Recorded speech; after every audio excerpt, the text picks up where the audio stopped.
नमस्कार दोस्तों, स्वागत है आपका मेरे YouTube channel Ranjana Hindi education में।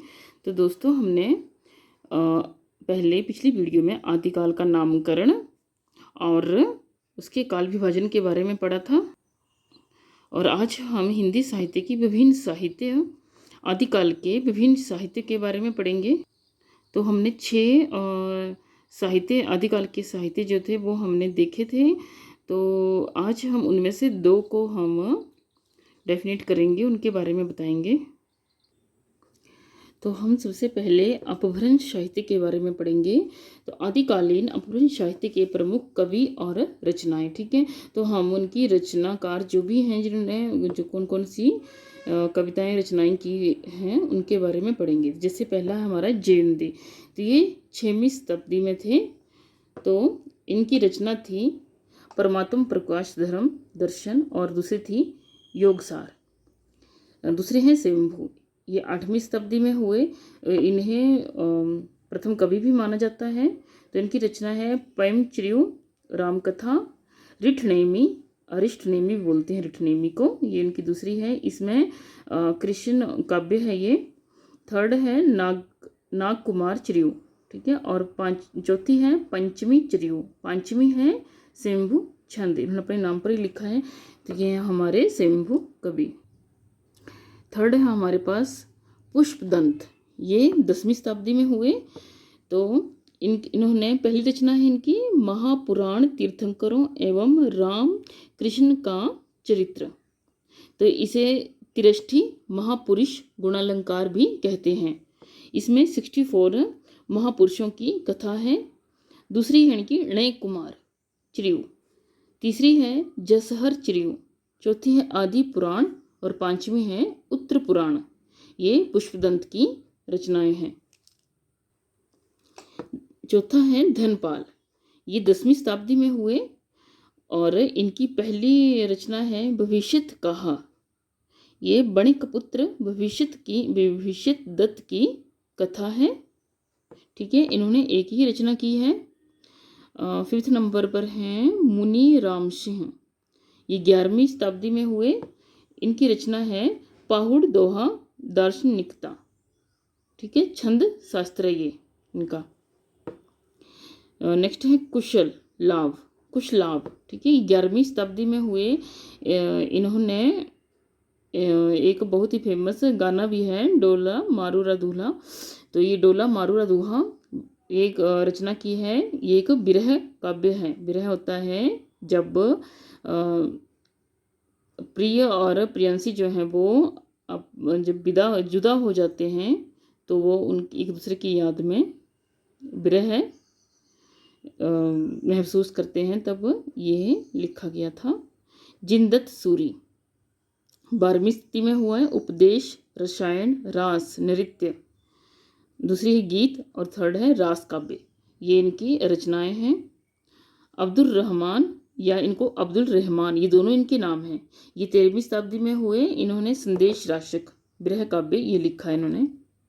तो ये था अपभ्रंश साहित्य के रचनाकार और उनकी रचनाएं। अब हम आगे पढ़ रहे हैं हिंदी के प्रथम कवि और उनका समय एवं उनके प्रस्तोता, मतलब कि हिंदी के प्रथम कवि कौन थे और उनका समय क्या था, और उनको किसने उस समय का कवि माना है। जैसे पुष्य या पुंड, इनके दोनों नाम हैं, पुष्य भी और पुंड भी। तो ये 7वीं शताब्दी में हुए, और शिव सिंह सेंगर ने इन्हें माना कि ये 7वीं शताब्दी के पहले कवि हैं। इन्होंने कहा कि ये प्रथम कवि हैं, ठीक है। सरहप्पा, ये हुए 769 ईस्वी में। तो राहुल संस्कृतायन ने इन्हें माना कि सरहप्पा जो हैं वो पहले कवि हैं। स्वयंभू विक्रम संवत 8वीं शती, ठीक है, ये 8वीं शती में हुए। और राम कुमार वर्मा ने कहा कि ये भी स्वयंभू जो हैं वो प्रथम हिंदी के कवि हैं। शालिभद्र शूरी, तो 1184 ईस्वी में हुए ये। और गणपति चंद्रगुप्त ने कहा कि ये पहले कवि हैं। अब्दुल रहमान, तो इसका समय तो नहीं दिया गया है कि ये किस समय में हुए हैं, लेकिन हजारी प्रसाद द्विवेदी जी कहते हैं कि अब्दुल रहमान जो हैं वो पहले कवि हैं।